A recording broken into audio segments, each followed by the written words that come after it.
अस्सलाम वालेकुम तमाम तकने सुनने वाले कि इबरार अहमद अपनी नगरी चैनल तो अज अस मौजूद हाँ इधर नेच थला आज अस आए हैं इतवार सी बागीचा सरकार इतना बच्चियां शच्चियां की नवाली ना क्या उसकी ना जिसकी कोई बारिश वगैरह या गलपुरियाँ में या पुछावा में है वो दरबार इतवार आए सा अज 11वीं शरीफ है जिसकी वजह से जरा ना अस अंदर ना देखने गया असा भी जरा ना पार पार करने या इन्होंने पार बंदे छंदे काफ़ी 11वीं शरीफ है उत्थे जुलने तो वीडियो बनाने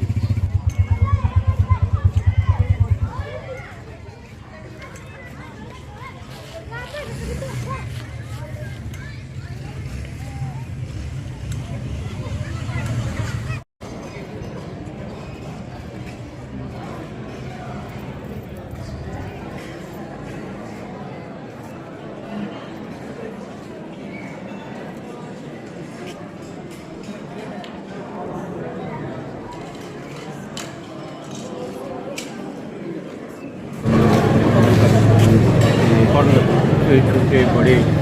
गरीब अमीर सारे इकट्ठे होकर इतना खाना खाना बड़ा अच्छा निज़ाम है इंतज़ाम बहुत अच्छा आपके गोश्त चावल सेब खीर माशाल्लाह जितनी आमदनी अगर लोग देने होनी है वो लोग अच्छी खाना खाने में गरीब भी अच्छे हैं अमीर भी अच्छे हैं इस वक्त गरीब अमीर ने कुछ नहीं इकट्ठे बैठ के खाने चाहिए एक बहुत बड़ा स्वाब भी है और दूसरा ये है कि एक डिफरेंस तक इधर अपने दरमियान वो चीज़ें ख़त्म हो गई ये सैयद पाक नहीं जी असली है इस हवाले ना थोड़ी बात करें सैयद बागीचा शरीफ ही आखने हूँ असल मिट भी सही तरीके का पता नहीं कि पूरा ना कैसे भी है किस तरीके है लेकिन इतने काफ़ी सारे लोग इतना पहले भी 11वीं उस वक्त भी लोग आने से दुआ करने से भी मिले बच्चियों की अमूमन लोग अच्छे इन्होंने पछावा वगैरह वैसा हाँ वो जो पानी से जमा होया वो बड़ा गंदा जा होना लेकिन गन हुई वगैरह जिस बच्चे की वजह से सेकेंड प्रॉब्लम वो ख़त्म हो जाए तो इतना नवा लेना इस वास्ते सारा अकीदा होना चाहिए अकीदा पक्का सिस्टम और अल्लाह ताला ने फजल करम नाल फायदे भी लोगों के जिन वजह से अज भी उन्होंने नॉन लंगर चलने लेकिन ये जी 11वीं शरीफ है कि बहुत सी बात अल्लाह ताला ने ना पढ़ाई है लेकिन वलियां ने बाहर पढ़ाई कुछ अपने घराने कराने मस्जिदों कराने निस्बत उन्होंने जिस मर्जी करो निस्बत उन्होंने मतलब ना उन्होंने जिक्र उन्होंने शुक्र एक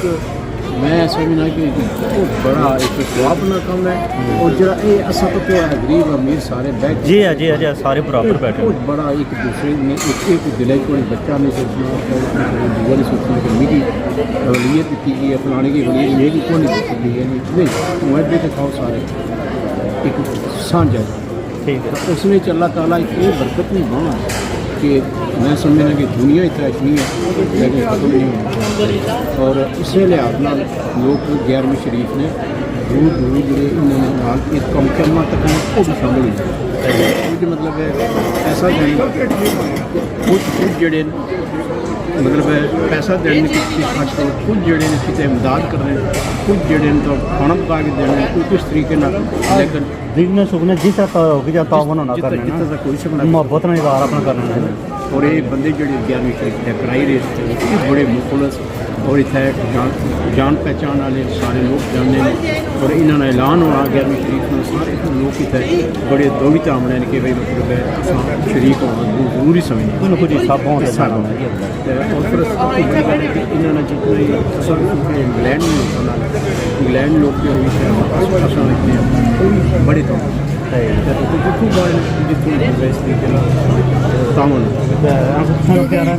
हमारा नाम मैं थे मुकामी रहने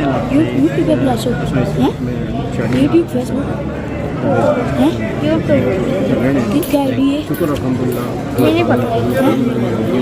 बड़ी इज्जत बनी हुई है, बड़ा अच्छा सिस्टम बनया है। तो मैं दुआ देना जोड़े काउंटर ने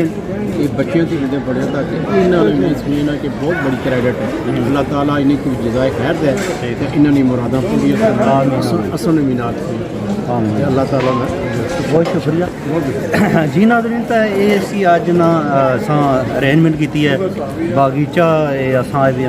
इत्थै असां बच्चों की नवाने वास्ते इतवार ना दिन से तो इस हवाले नाल अज इत्थै ये बड़ी 11वीं शरीफ सी जिसमें काफ़ी अहबाब जेह्ड़े इत्थै शिरकत की भी है और जिस तरह बुजुर्गों का दस्या हर बंदा अपने मोहब्बत ने इज़हार न करना जितना तौफीक है वो जलाना करने और इत्थै जना हर महीने की 11वीं होनी है, हर महीने की 11वीं होनी है तो तुसां की दरबार में विजिट कराने तो साढ़े थैंक यू माशाअल्लाह जज़ाक अल्लाह जी, अल्लाह ताला जज़ा खैर दे जी। नाज़रीन तो अंदर ना जाने अंदर लेडीज़ खाना खानी तो हर कुछ ज़्यादा अल्लाह ने वाला